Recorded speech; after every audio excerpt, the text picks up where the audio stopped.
Estamos avanzando en estos días que ya nos acercan a la fiesta de la Navidad. Pero fíjense que propiamente no es Navidad todavía. Estamos en Adviento. El comercio sí está en Navidad. Ponen adornos, ponen luces, porque para ellos lo que les interesa es vender. Pero a nosotros lo que nos interesa es prepararnos para esta venida de Jesús. Y por eso se nos presenta esta figura de José. En este acontecimiento de que se encuentra con que María está embarazada. O sea, María viajó, tuvo 3 meses en casa de Isabel, su prima, y ha regresado, ya le empezaba a crecer la pancita. Y fíjense que Nazaret es un pueblo pequeño, y entonces es muy fácil que se empezaran a dar habladurías, ¿verdad? Que la gente empezara a hablar, no tanto en contra de María, sino en contra de José mismo.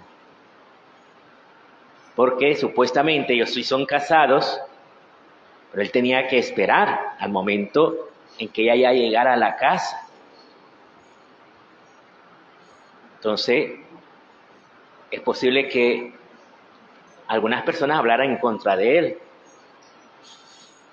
Y él, obviamente, de suponer que teniendo esa buena amistad con María, haya conversado con María, le haya preguntado qué pasó. Y María le habría contado lo de la aparición del ángel y lo que le había anunciado. Entonces, aquí José nos habla, en primer lugar, ¿qué dice de José? De José se dice, su esposo era justo. Justo es, bíblicamente, el que se ajusta a la voluntad de Dios. Entonces, ante esta situación, José no duda de María, porque como les dije, seguro ya había conversado con María y ya sabía de qué iba la situación.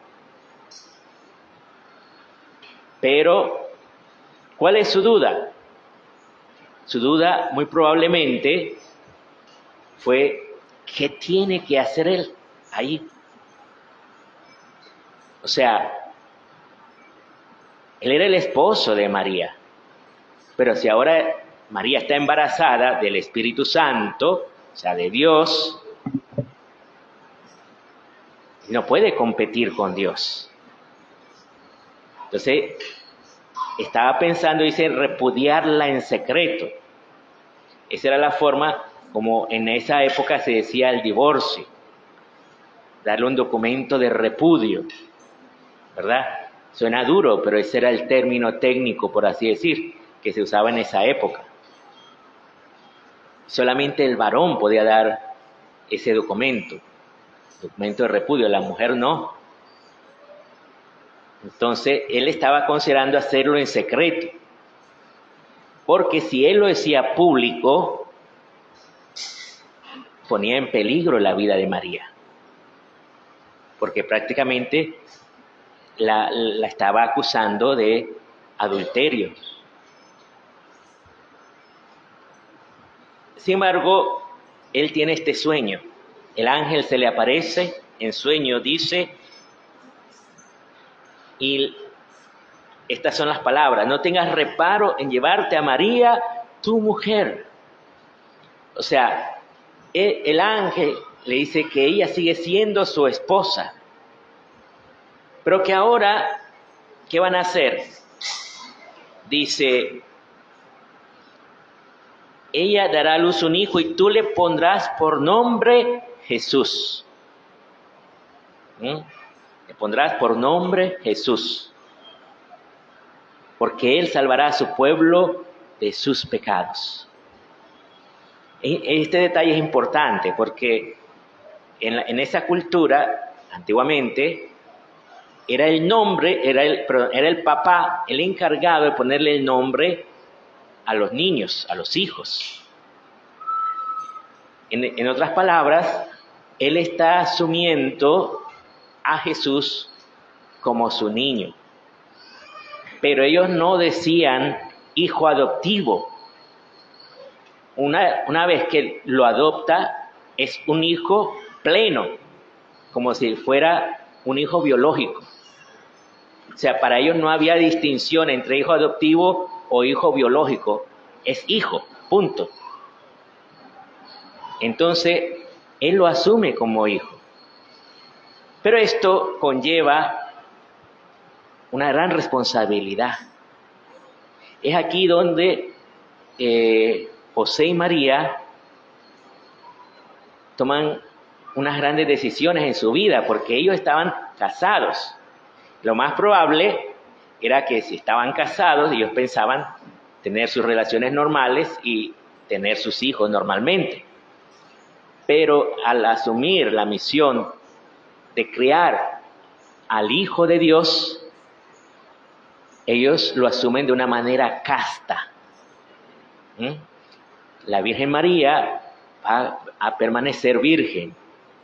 Y José sí va a amar a su esposa verdaderamente como esposa, pero en castidad. O sea, ellos nunca tuvieron ningún tipo de relación carnal, pero se siguieron amando verdaderamente como esposos. Y él empieza a amar al niño Jesús como a un hijo, ¿verdad? Y lo crían así, como un hijo. Ahora, el detalle aquí es que cuando se despertó José, hizo lo que le había mandado el ángel del Señor y se llevó a casa a su mujer.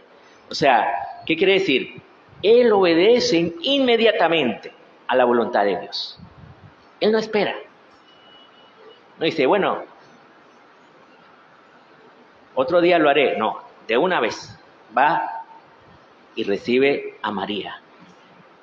Porque María, estando embarazada, ya no puede estar fuera de la casa. Tiene que estar con él. Y van a haber otros 3 sueños. O sea, en total 4 sueños que tiene José, en que el ángel le va indicando qué hacer. Y José inmediatamente lo hace. Sin cuestionar, sin preguntar, inmediatamente obedece a Dios. ¿Por qué? Porque en aquella época lo que Dios pide se hace.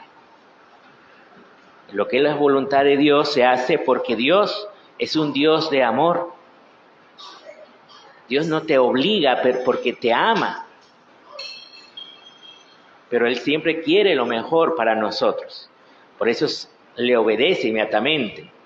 El ángel le va a indicar cuando llegan los reyes, ¿verdad? Los reyes magos le dicen que tiene que llevarse al niño porque lo van a buscar para matarlo. Y él inmediatamente coge al niño y se van. Cuando muere el rey Herodes, otra vez, otro sueño, le dice, ya puedes regresar. Él regresa. Pero después todavía tiene otro sueño más que le dice, ahora vete a Nazaret. Y se van a Nazaret. O sea, y cada vez que el ángel se le aparece en sueños, otra vez él obedece. Por eso es justo, porque se ajusta a la voluntad de Dios. Ahora, esto es lo que él le va a mostrar después a su hijo, a Jesús. Esto es lo que Jesús va como chupando de José.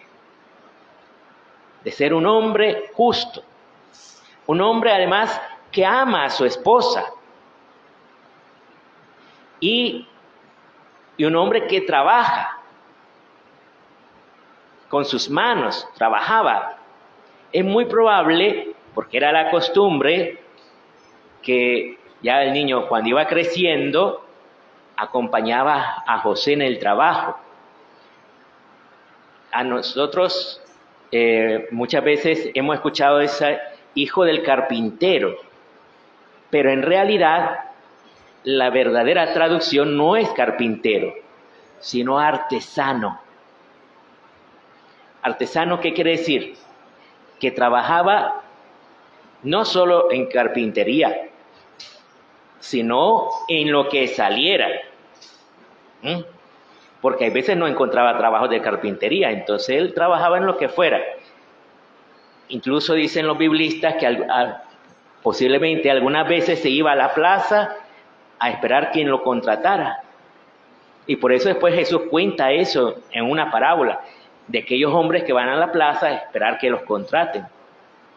Porque Jesús mismo había ido posiblemente con su padre a vivir esa experiencia. Entonces vemos como José, aunque no le escuchamos mucho, o sea, de hecho no se escucha ni una palabra de que él diga, pero vemos actuar como padre, con su vida, con su ejemplo. Él actúa. Y fíjense qué importante es esto en la vida de los hijos. Esto es algo que no se dice, porque se ha ido destruyendo la familia al punto que a los hombres se les ha metido miedo de comprometerse, miedo de tener hijos, miedo de querer una esposa. Y fíjense que ellos posiblemente estaban jóvenes. Posiblemente María tendría unos 14, 15 años. Y él también sería joven posiblemente. Y ellos se casan esperando tener hijos, pero se dedican a cuidar a Jesús. Entonces, es importante esa figura del esposo, del padre. Lo que quería decirles es que actualmente sucede esto, que muchas veces en las familias el padre es ausente. La actual generación, los sociólogos la llaman una generación huérfana, porque la mayoría de las veces el papá no está, el papá no quiso aceptar la responsabilidad de los hijos. Pero eso no hizo daño solo al hijo, sino también al propio padre. ¿Por qué le hace daño al padre también? Porque cuando ese joven que tuvo hijos y no se responsabilizó de los hijos, cuando llegue a la ancianidad y se va a buscar a los hijos diciéndole, mire, hijo mío, estoy enfermo, estoy achacoso, no puedo valerme por mí mismo, ¿qué le van a decir los hijos? Yo no te conozco. Tú nunca viviste con nosotros en la casa. Yo no tengo nada que ver contigo. Y se le ha hecho un daño grande a los varones, porque se le ha metido esa mentalidad de no quererse hacerse cargo de la familia y al final se quedan solos en la vejez. Por eso es importante que fomentemos nosotros en los jóvenes, en los niños, que miren esta figura de José y de María como esposos, cómo se amaron y cómo es importante que si Dios no les llama, por ejemplo, al presbiterado o a la misión, que piensen en un santo matrimonio, en donarse como esposos, uno al otro. Y también está en las estadísticas, han sacado libros que analizan esto, que las familias donde está el papá y la mamá tienen mayor probabilidad de tener éxito en la vida. Los hijos donde está el papá y la mamá tienen mayores posibilidades de tener éxito en la vida. Esto es fundamental. Por eso no es por casualidad que Dios quiso que los niños nacieran en el seno de una familia, donde está el papá y la mamá. Es más, quiso que su propio hijo fuera criado en una familia, que ellos les iban transmitiendo la fe. Ojalá que les mostremos a los hijos esa maravilla que es un santo matrimonio, esa gracia, porque no es lo mismo vivir juntos sin casarse, viviendo en pecado, que se llama de fornicación, o vivir en un santo matrimonio, porque el matrimonio te da la gracia del Espíritu Santo. Ese mismo Espíritu que inundó a la Virgen María, la llena de gracia, viene a nosotros en los sacramentos, y en este caso el santo matrimonio fortalece el amor de los esposos.